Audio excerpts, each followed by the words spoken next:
Bachgen yn y môr, Pennod 19. Mae'r awyren yn codi. Dylen ni fod yn gyffroes, achos mae dyma'r tro cyntaf i ni hedfan. Dylen ni fod wrth ein boddau, achos ein bod ni'n ddiogel a'i gyda'n gilydd. Dylen ni fod yn hapus am ein bod ni ar ein ffordd i Awstralia.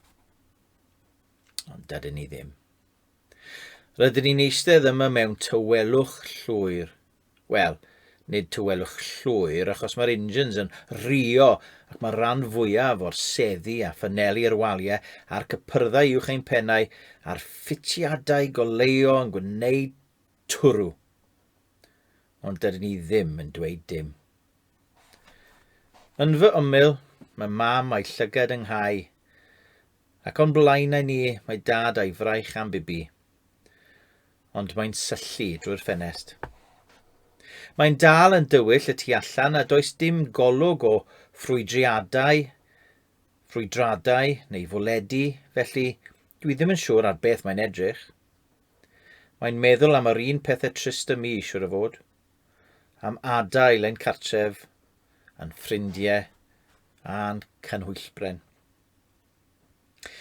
Mwyn tynnu fy meddwl oddi ar y ganhwyllbren, dwi'n ceisio dychmygu beth mae Iwsif yn wneud nawr. Mae'n cysgu, siwr o fod. Yn breuddwydio am ei bel-droed yn ddarnau man. Mae hynny'n gwneud i mi deimlo'n dristach fyth.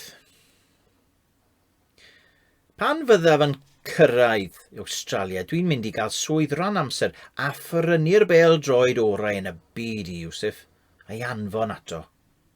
Byddaf yn ei addurno fel bod y llywodraeth yn meddwl mae matgweddio i'w chwythu fyny i. A byddaf yn anfon cysetiau gan Dolly Parton wedi ei cuddio mewn blychau ffrwydron tir o Australia a tadcu Iwsif. Beth oedd hwnna? Mae drws un o'r cypyrddau uwch ein pennau newydd gwmpo i ffwrdd. Mae'r awyren yn rhy hen i'r holl ysgwyd a hercian. Dwi'n eistedd wrth ffenest fel dad, ond dwi ddim yn edrych allan. Dwi'n rhy ofnus, wrth i ni godi i'r awyr mewn hen awyren, heb hunafiaid. Mae llawer o'r teithwyr eraill yn swnio'n ofnus hefyd. Maen nhw'n gweddïo'n uchel. Dwi ddim yn ei beio nhw. Roedd rhaid iddyn nhw hefyd werthu ei canwyllbrennau i brynu eu tocynnau, siwr o fod. Dwi'n meddwl i'r criw ar yr awyren hon fod yn eitha anastyriol cyn i ni godi i'r awyr yn sôn am fasgiau ocsigen a siacedi achub a beth i'w wneud mewn argyfwng wrth griw o bobl sy'n teimlo'n ddigon nerfus beth bynnag. Wrth i'r awyren godi mae dy stymog di'n mynd i lawr. All hynny ddim fod yn iach iawn, yn enwedig i bobl hŷn fel mam a dad. Gall effeithio ar ei ffitrwydd nhw. Mae cymalau bysedd mam yn wyn wrth iddi gudio'n dyn yn ochr ei sedd. Dwi'n rhoi fy llaw dros ei llaw hithau. Mae popeth yn iawn, mam, meddaf. Mae'r awyren yn fwy diogel nag y mae'n edrych.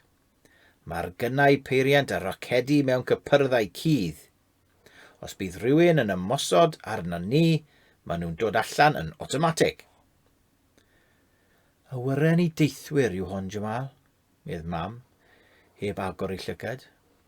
Does dim gynnau peiriant a rocedi mewn awyrennau i deithwyr. Mae gen i deimlad ofnadwy bod hi'n iawn. Welais i ddim unrhyw arfau wrth i ni dod ar yr awyren. A dwi wedi edrych ar y cerdyn diogelwch ym mhoced y sedd, a does dim un o'r lluniau yn dangos un gwn peiriant neu roced. Dwi'n methu credu'r peth. Rhaid bod awyren o'r maint yma wedi costio miliynau. Mae'n werthus ei bod nhw'n ceisio arbed ychydig o ddoleri drwy peidio roi arfau arni. Mae bibi yn troi o gwmpas yn ei sedd. Mae bomiau arni, siwr o fod, medd hi. Dwi'n och neidio. Mae calon bibi yn y lle iawn, ond weithiau mae'n gwneud pethau'n waith. Awyren i deithwyr yw hon, meddaf, yn rhannol wrthi hi, ond yn bennaf mwyn i mam glywed. Dyw awyr yna i deithwyr ddim yn gadael ei llwybrau hedfan a mynd ar gyrchoedd bomio. Ddim os nad oes gynnau peiriant a rocedi arnyn nhw yw amddiffyn eu hunan. Mae Bibi'n tynnu thafod allan arnaf.